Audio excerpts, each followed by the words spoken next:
個 story 就嗱，呢個都係傳聞。呢個4-5歲阿爺爺已經走咗啦，阿嫲有講個愛情故事出嚟。咁當年咧，佢兩個就喺個叫做澳督啊，一個將軍啊，報國將軍屋企打工，即係個阿嫲係做馬姐，阿爺就係做花王，係啦。咁佢哋喺嗰間屋度認識咗啦。咁然後咧，咁話説就係當年呢個有一個真係一個印度人咧，有印度廚師咧就教阿嫲去做呢個咖喱，即係點樣整咖喱。但係咧呢個就係嘅第一個版本。咁之後咧佢就將佢再改良啦，加咗自己嘅諗法落去啦，就變成佢哋第一代嘅咖喱牛腩。咁佢哋試過有好食。咁嗰陣時最簡單係真係買粉麵嘅，點解咧？平，佢哋啱啱創業佢哋成本要低啦，簡單啦，家庭式啦，咁所以佢哋當初就係用最低嘅成本就去做呢個咖喱牛腩粉，我哋叫佢嘅咖喱牛腩河粉，係啦，就唔係麵嚟嘅，就係淨係河粉，就係2毫子一碗，因為佢成本起動成本低，所以佢哋決定做呢樣嘢。咁久而久之就開始做佢哋係擔挑啊，即係咧有啲擔挑賣周圍嘅澳門70年幾年前，周圍澳門咁多個角落擺攤咧，咁就開始做呢樣嘢咯。咁去到做咗2-3年，咁佢哋本身係 partner，佢哋兩個本身唔係情侶，係 partner，係一個就出錢，一個出嚟，阿嫲嫲就出錢，阿爺爺就出嚟，係啦，咁就 partner 嚟嘅。咁就一係日久生情㗎啦，咁然後就拍拖啦，咁然後拍拖就結婚啦，咁就到咗去大咗檔3-4年之後咧，就用咗我阿爺個名，就不如我改個名啦，攞個名啦，咁就叫後來叫酒店㗎嘛，叫記。以前啲人好中意乜記㗎嘛，我用翻阿爺爺個名接記咁樣，就開始周圍咁樣賣咖喱牛腩粉。咁點解佢一開始會用牛呢樣嘢咧？因為以前咧講緊以前咧，牛係比較平，係啊，唔似而家牛以前係好比較多啊嘛。咁當佢哋做嗰陣就用牛嚟做，就但係啦牛骨湯，即係同牛骨湯會比較鮮味啲，會調到個咖喱嗰個香味出嚟。係啦，我哋1944年開始擺攤啦，1947年就叫做改咗名叫碟記，佢哋就叫做正式叫做碟記，周圍走嚟啦喺澳門。咁去到1980幾年咧，阿嫲嫲佢就好驕傲咁講啊，當年我儲咗幾年錢啊，3萬蚊買咗而家葉頭啦，係啦，3萬蚊買咗間鋪啊，即係佢成日都咁講，因為我知道1980幾年買㗎啦。咁然後就係咁，但係好忙地仲開緊嘅，嗰個攤檔嗰個小販檔仲開緊嘅，係啦，係啦，因為嗰陣時佢未收翻笪地啊嘛，係啊，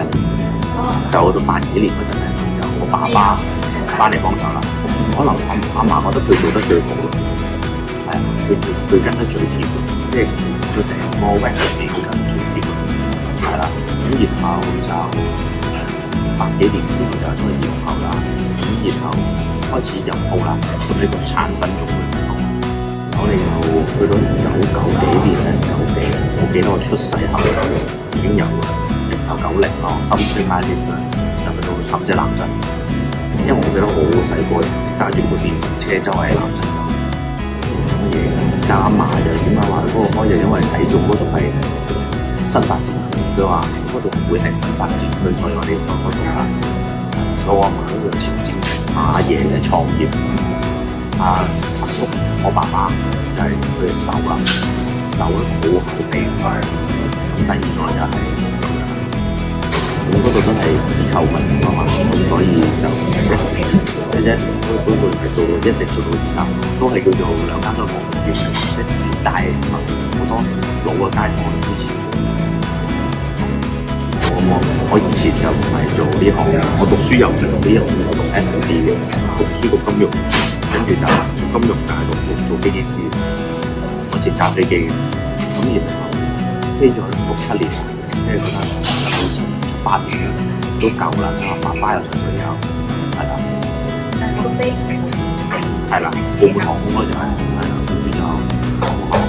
我有個諗法我哋，不如我哋將啲嘢試下品牌化，然後推去，我嘅目標係推出國外啦，咁然後我屋企人你去試下咯，咁咪其實我第一次出嚟創即係第一次做啲幾個 brand 出嚟就係2015年就開我哋牌店先，咁就嘗試下自己去營運下鋪頭仔啦咁叫做一開始成功但係香港嗰個成咗運。你喺邊度？天神堂嗰個係我呢個 brand 出嚟嘅第一間，係啊，咁就嗰度就俾我，即係嗰度唔算係成功，但係俾我知道佢點樣去營運一間，點樣去有力去整一間鋪頭，然後點樣去營運點樣，咁我哋第一間，咁就叫做之後我哋叫做嗰度唔做啦，我哋搬咗黑沙環。沙環都係外賣店，我哋都要做外賣店，係啦，咁我又好幸運啦，咁做咗啲成績就好幸運咁樣，我哋嗰個 uncle， 即係我哋一個投資人啊，即係我同佢講話，我有咁嘅諗法，咁佢就好，你有咁嘅諗法，我支持你，咁其實跟住之後就，因為呢個 uncle 亦都係叫做我個事業起飛嘅。一個叫做玉石，即係佢幫助我點解爆嘅聲嚟爆咯？因為佢自己本身係做生意，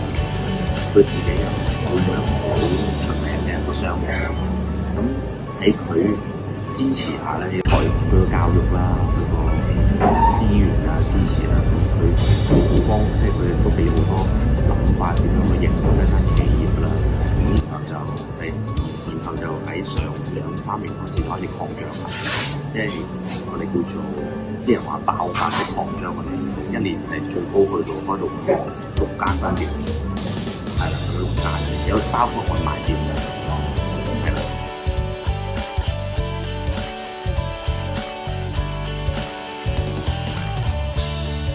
現有嗰間係亦都係維持緊呢個裝修，唔變㗎啦，係咪？我會試嗰個係一個我哋叫做歷史，我哋嘅店嘅歷史嘅貨物。